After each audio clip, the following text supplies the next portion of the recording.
In this video, you'll learn everything about the food pyramid. Without further ado, let's get started.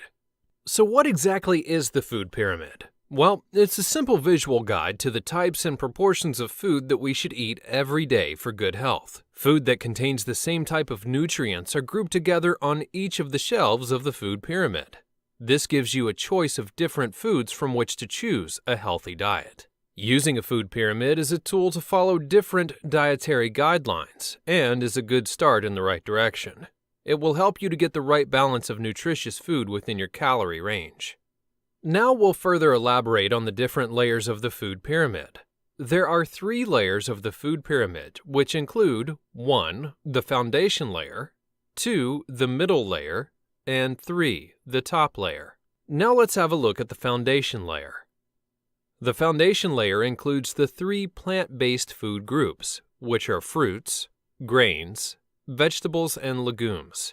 This layer makes up the largest portion of the pyramid, at around 70% of what we should eat. Plant food should make up the largest portion of our diet. Plant food contains a wide variety of nutrients, like vitamins, minerals, and antioxidants. They're also the main source of carbohydrates and fiber in our diet. A significant convergence of evidence suggests that plant-based diets can help prevent and even reverse some of the top killer diseases in the Western world, and can be more effective than medication and surgery. Older children, teens, and adults should aim to have at least 2 servings of fruit and 5 servings of vegetables or legumes each day. From the grains food group, we should choose mostly whole grains like quinoa, oats, and brown rice, and wholemeal, whole grain, high cereal fiber varieties of bread, crisp breads, pasta, and cereal foods, or over highly processed, refined varieties. Now we move on to the middle layer. This layer includes yogurt, cheese, milk, and alternatives, and the lean meat, fish, eggs, and legumes food groups. Food in the milk, yogurt, cheese, and alternatives group primarily provides us with calcium and protein, plus other vitamins and minerals. This food group also refers to non-dairy options like soy, rice, or cereal milks, which have at least 100 milligrams per 100 milliliters of added calcium. Choose reduced fat options of these foods to limit excess kilojoules from saturated fat. Food in the lean meat, poultry, fish, eggs, nuts, seeds, and legumes section are our main sources of protein. This food group is rich in protein and is also a good source of other nutrients like iodine, iron, zinc, and vitamins, especially some B group vitamins. The animal food in this group also contains vitamin B12, and some of them contain omega-3 fatty acids. Now a look at the top layer.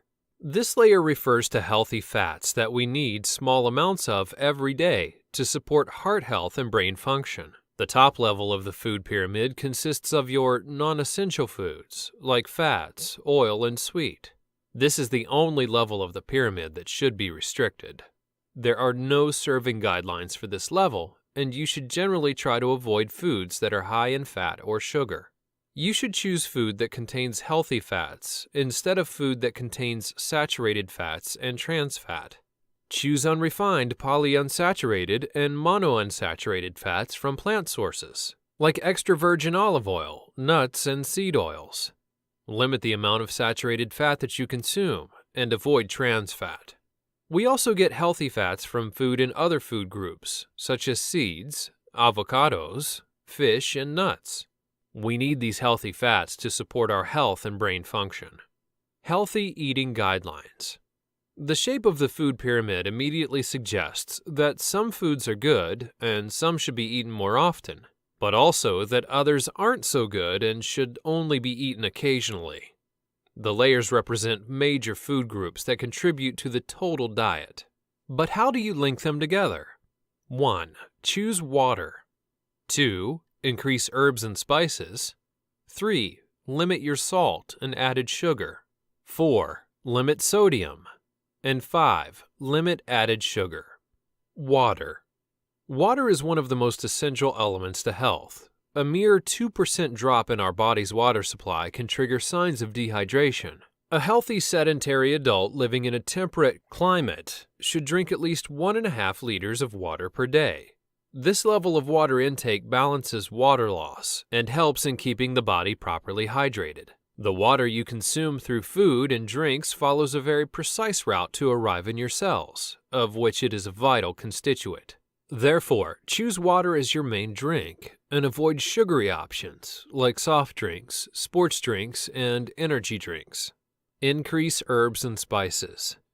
The use of herbs and spices has been incredibly important throughout history. Many were celebrated for their medicinal properties well before culinary use. If you're looking to round out your healthy lifestyle, you'll want to stock up on the following herbs and spices and use them generously in your cooking, or use them on their own to enhance the absorption and benefits received.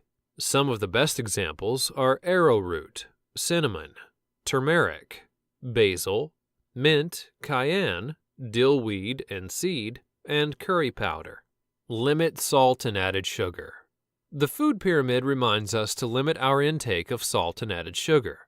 This means avoiding adding salt or sugar to food when we're cooking or eating, and avoiding packaged foods and drinks that have salt or added sugar in the ingredients.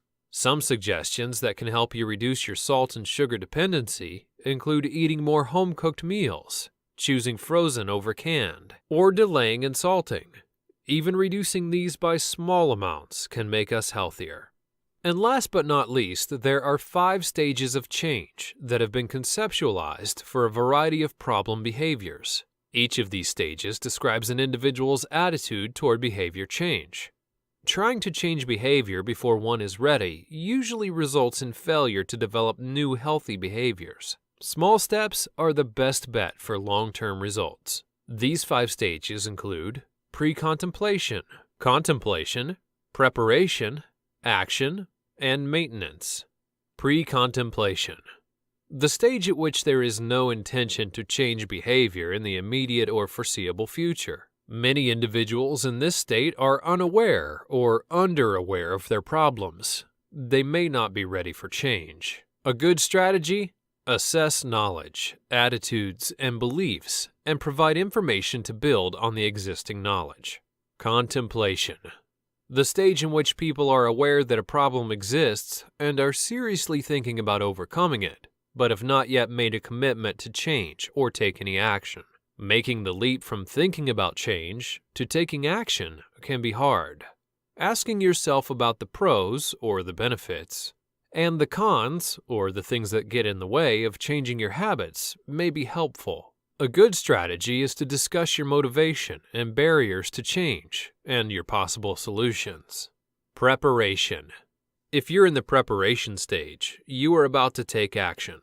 To get started, look at your list of pros and cons. How can you make a plan and move to action? Here's a good strategy. Assist in developing an action plan for change. Provide direction and encouragement. Action.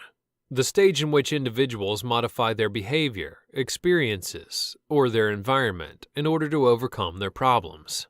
Action involves the most overt behavioral changes and requires a considerable commitment of time and energy.